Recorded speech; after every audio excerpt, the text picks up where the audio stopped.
For decades, theorists like Max Weber argued Confucian societies were trapped by traditions of adjustment, preventing the radical transformation required for modernization. Contemporary political science often follows this lead. Scholars like Samuel Huntington argued the hierarchy-centered Confucian worldview is structurally irreconcilable with Western liberal democratic frameworks. Yet the history of Joseon Korea reveals a different reality. Sociologist Kim Sang-moon identifies an institutionalized system of checks and balances within the Joseon state that was as sophisticated as any in the early modern West. This presents a historical contradiction. If traditional Korea already possessed the institutional apparatus to limit executive power, the hallmark of democratic development, why did it fail to become a modern state?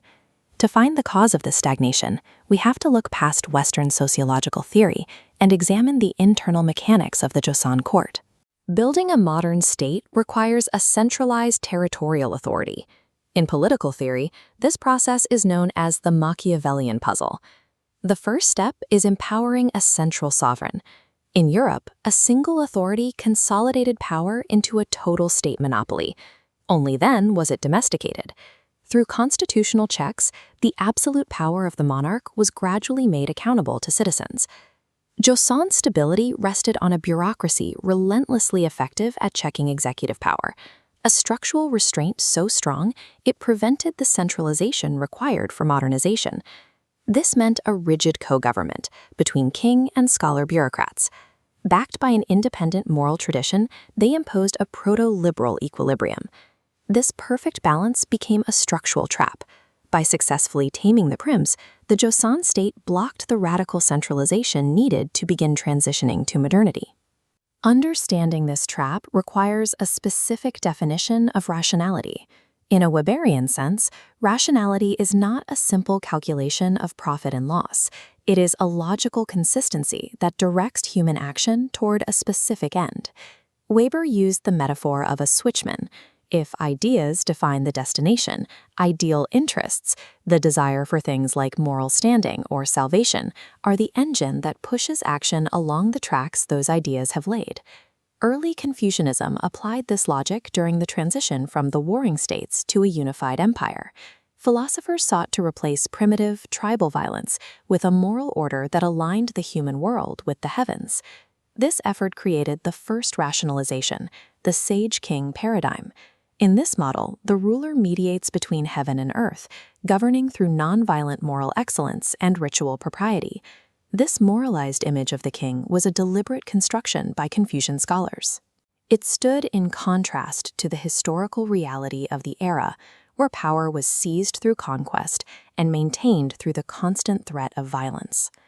While the first rationalization civilized the idea of the throne, it was unstable. As long as the king held a monopoly on power, he could claim the mandate of heaven to justify his own ambitions, requiring a second layer of rational control to truly restrain him. To counter the violent potential of the throne, the philosopher Mencius introduced the myth of the sage minister. He argued that if a prince was the hands and feet of a state, the virtuous scholar was its heart and mind. This separation was formalized by the Neo-Confucian philosopher Zhu Xi. He distinguished between the princely line of royal succession and the sagely line of moral transmission. Because the sagely line claimed exclusive moral truth, scholars were no longer just subjects. They became the moral superiors of the king, authorized to regulate his every action. By the 14th century, this ideological split was physically institutionalized in the Joseon court through the censorate, a formalized branch of government dedicated to monitoring and impeaching the king's officials. The censorate acted as a moral prophecy within the state. It allowed bureaucrats to challenge royal decrees and block the king's actions, creating a state that functioned through negotiation rather than command. James Paley described this as an equilibrium of power. It was a highly rationalized checks and balances system, ensuring no single king could act with absolute autonomy. By institutionalizing this second stage of rationality, Joseon effectively tamed its monarchs. However, this same success created a permanent bureaucratic blockade against the formation of an indivisible sovereign. By the late 17th century, a movement of scholars like Yoon Hyu began to argue that this divided authority was a weakness.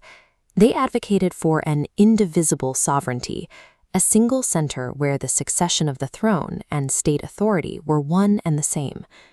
King Jongjo, who took the throne in 1776, became the monarch who attempted to turn this theory into a political reality. Jongjo's motivation was personal. His father had been put to death by the very Neo-Confucian factions that now dominated the bureaucracy. To secure his own reign, he had to weaken their grip on the state. He pursued this by adopting the rhetoric of the teacher king. The teacher king strategy was an attempt to merge the princely line and the sagely line.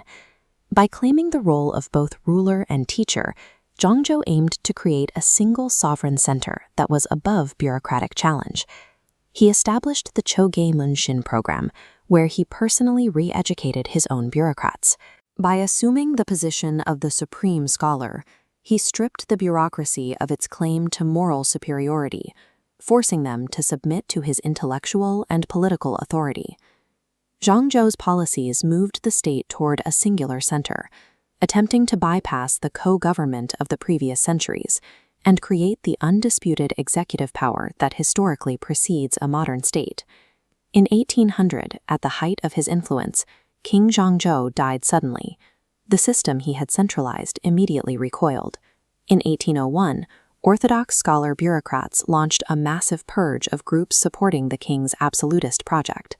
This was not random factional violence. It was a systemic immune response. The bureaucracy was acting to eliminate the threat of central authority and restore the traditional balance. The scholars utilized their institutional standing to deconstruct Jongjo's sovereign center. They rapidly reasserted the co-government model, ensuring royal power remained fragmented and checked by the sagely line. The Purge of 1801 demonstrated the resilience of the traditional system.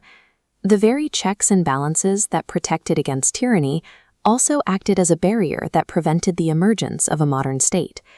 This history forces us to reconsider why traditional states failed to modernize. While Europe achieved modernity by centralizing power first and domesticating it later, Korea achieved a state of domestication so early and so perfectly that it could never undergo the centralization required for the first stage of the process. This suggests that political modernity is not an inevitable outcome for all rational states. A political system can be so ethically moderate and so institutionally balanced that it becomes its own terminal blockade. In Joseon Korea, the state was not too primitive to modernize, it was too rational.